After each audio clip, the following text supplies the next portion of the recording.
નમસ્કાર, જોહાર. હું છું સનોફ આદિવાસી અને આજે વાત કરીશું આપણે મુખ્ય સમાચારની.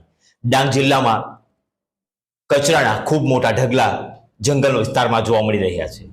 ગલકુંડ રેન્જના આરએફઓ બિપિન પરમાર ધૃતરાષ્ટ્રની ભૂમિકામાં હોય એવું લાગી રહ્યું છે, કારણ કે ડાંગ જિલ્લામાં દક્ષિણ વન વિભાગના નેજા હેઠળ આવતી ગલકુંડ રેન્જના આરએફઓ બિપિન પરમાર જે કાર્ય કરી રહ્યા છે, જાણે ધૃતરાષ્ટ્રની જેમ કાળી પટ્ટી બાંધીને વહીવટ કરતા હોય એવું એમના કાર્યપ્રણાલી પરથી અંદાજો લગાવી શકાય.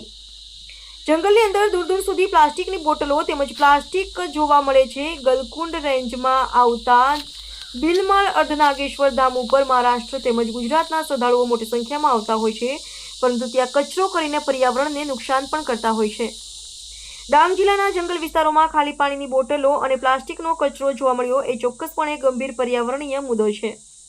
ડાંગ જે ગુજરાતના સૌથી ગાઢ જંગલો અને જૈવ વિવિધતાથી ભરપૂર વિસ્તારોમાંનું એક છે, ત્યાં આવી પ્રદૂષણની સમસ્યા પર્યાવરણ અને વન્યજીવો માટે નુકસાનકારક છે.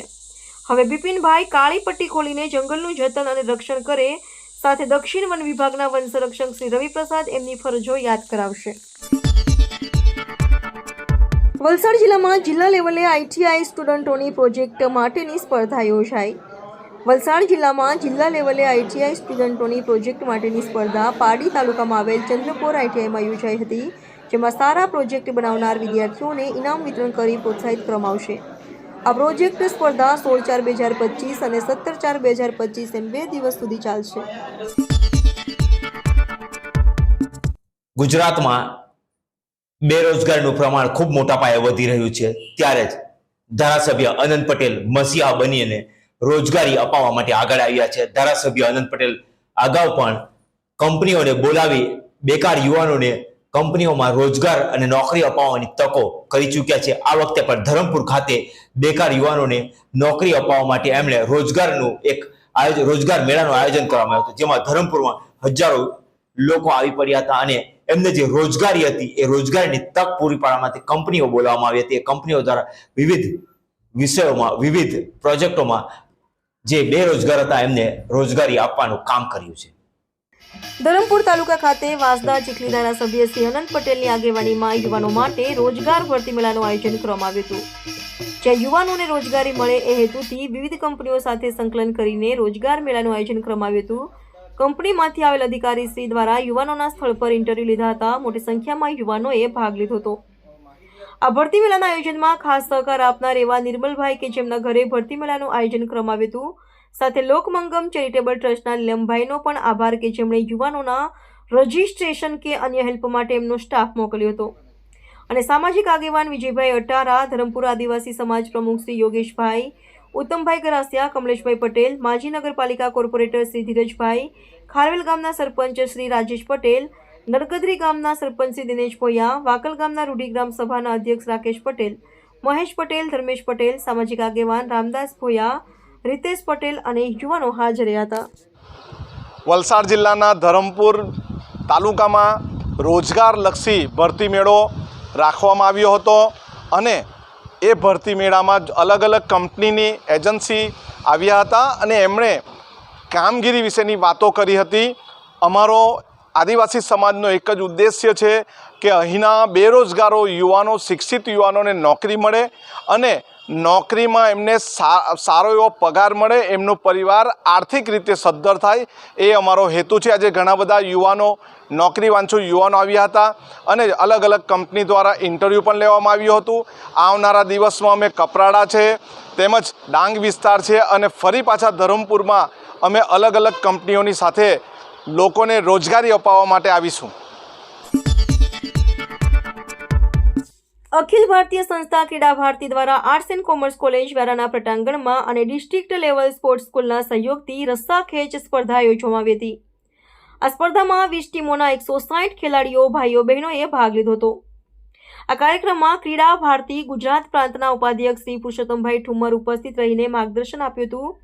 ભારતમાં કુલ 750 જિલ્લાઓમાંથી 550 જિલ્લાઓમાં ક્રીડા ભારતી કાર્યરત છે. શ્રી ઠુમ્મરે જણાવ્યું હતું કે રમતગમતથી ચરિત્ર નિર્માણ અને ચરિત્ર નિર્માણ થકી રાષ્ટ્ર નિર્માણ માટે ક્રીડા ભારતી અંતર્ગત પ્રશિક્ષણ શિબિરો, ઓનલાઈન કસોટીઓ તથા અન્ય શારીરિક પ્રવૃત્તિઓ થાય છે.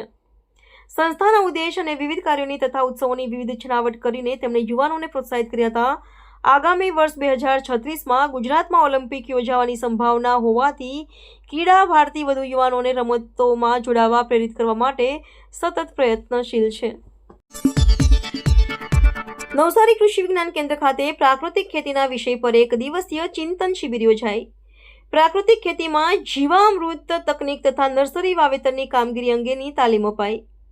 પ્રાકૃતિક ખેતીનો વ્યાપ વધારવા તથા નર્સરીમાં પ્રાકૃતિક પદ્ધતિથી છોડોનું ઉત્પાદન થાય તે હેતુથી નવસારી સામાજિક વનીકરણ વિભાગ તથા નવસારી કૃષિ વિજ્ઞાન કેન્દ્રના સંયુક્ત ઉપક્રમે નાયબ વન સંરક્ષક શ્રી ભાવનાબેન દેસાઈની અધ્યક્ષતામાં એક દિવસીય ચિંતન શિબિર સાથે કાર્યશાળા યોજાઈ હતી.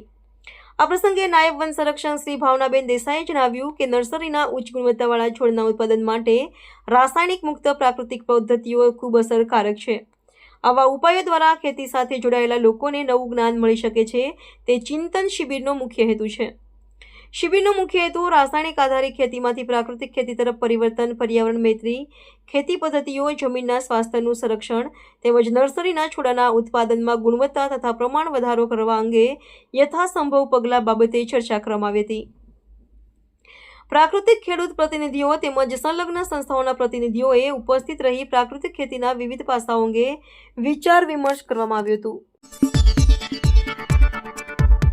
આજરોજ નેશનલ હેરાલ્ડ કેસમાં મની લોન્ડરિંગના આક્ષેપ અન્વયે ઈડી દ્વારા કોંગ્રેસના નેતા સોનિયા ગાંધી તેમજ રાહુલ ગાંધી પર જે કાર્યવાહી કરવામાં આવી છે તે અંતર્ગત આજરોજ ધરમપુરના 3 દરવાજા ખાતે કોંગ્રેસના પુતળા દહનનું આયોજન જિલ્લાના યશસ્વી અધ્યક્ષ શ્રી હેમંતભાઈ કંસારાની આગેવાનીમાં કરવામાં આવ્યું હતું. આ પ્રસંગે શહેર ભાજપ પ્રમુખ શ્રી અમિતભાઈ ચોરેરા, તાલુકા ભાજપ પ્રમુખ શ્રી કેતનભાઈ વાડુ, નગરપાલિકા પ્રમુખ શ્રી મયંકભાઈ મોદી, તાલુકા પંચાયત પ્રમુખ શ્રી પિયુષભાઈ માહલા, શ્રી ગણેશભાઈ બિરારી સહિત ચૂંટાયેલા પ્રતિનિધિઓ, સંગઠનના હોદ્દેદારો ઉપસ્થિત રહ્યા હતા. પારડી તાલુકાના પલસાણા ગામની આશાસ્પદ યુવતી પરિવારના સભ્યોની અંધશ્રદ્ધાને લીધે મોતને ભેટી.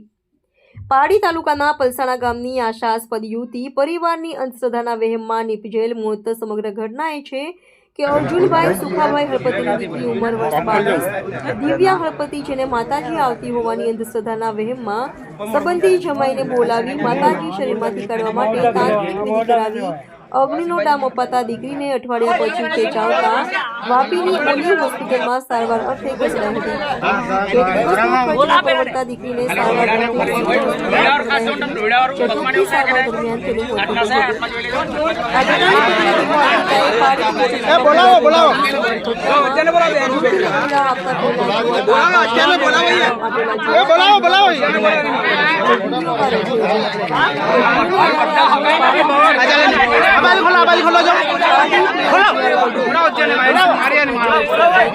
માજી સરપંચ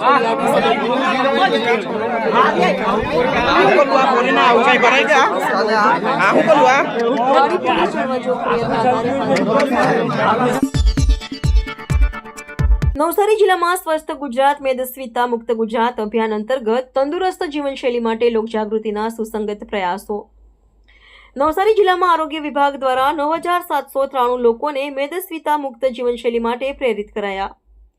માનનીય વડાપ્રધાન શ્રી નરેન્દ્રભાઈ મોદી દ્વારા મન કી બાત કાર્યક્રમમાં મેદસ્વીતાથી મુક્તિ માટે દેશવાસીઓને આપેલા આહવાનને અનુસરીને મુખ્યમંત્રી શ્રી ભૂપેન્દ્રભાઈ પટેલના નેતૃત્વમાં સ્વસ્થ ગુજરાત મેદસ્વીતા મુક્ત ગુજરાત અભિયાનનો શુભારંભ કરવામાં આવ્યો છે.